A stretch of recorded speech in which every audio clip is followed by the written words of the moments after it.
वाक्यांचे प्रकार. दिलेल्या विधानामध्ये किती वाक्य आहेत त्यावरून वाक्यांचे प्रकार ठरतात. केवल वाक्य. केवल वाक्यामध्ये एक कर्ता आणि एकच क्रियापद असते. म्हणजे काय तर मी अभ्यास केल्यामुळे पास झालो.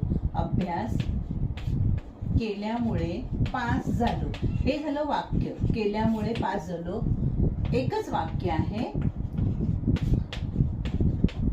दिलेल्या विधानामध्ये. म्हणजे हा कर्ता आहे, हे क्रियापद आहे. आलं लक्षात.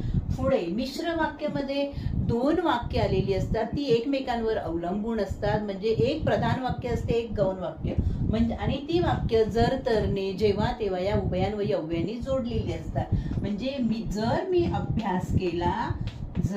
अभ्यास केला तर मी पास होईल. अभ्यास केला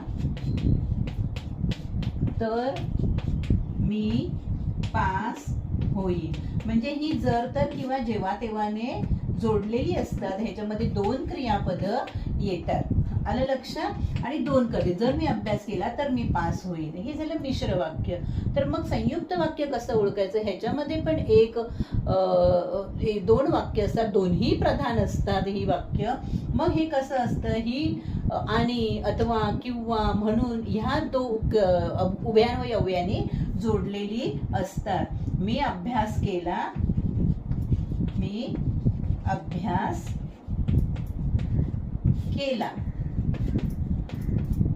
आणि मी पास झालो. आणि आता इथे पण ही दोन वाक्य आहेत, पण ही एकमेकांवर अवलंबून नाहीत. आलं लक्षात. दोन्ही वेगवेगळी वाक्य आहेत. ती फक्त ती आणि अथवा किंवा ह्याने जोडलेली असतात. दोन विधान आहेत. मी अभ्यास केला आणि मी पास झालो. ही दोन्ही वेगवेगळी विधानं आहेत. आलं लक्षात. म्हणजे केवल वाक्यामध्ये एकच विधान असते. म्हणजे एक कर्ता एक क्रियापद. मिश्र वाक्यामध्ये दोन विधानं असतात. एक प्रधान असते, एक गौण असते. आणि ती जर तर जेव्हा तेव्हाने जोडलेली असतात. आणि संयुक्त वाक्यामध्ये दोन्ही प्रधान वाक्य असतात. ती आणि किंवा अथवा म्हणून यासारख्या उभयान्वयी अव्ययाने जोडलेली असतात. आवडल्यास नक्की लाईक करा, शेअर करा, सबस्क्राईब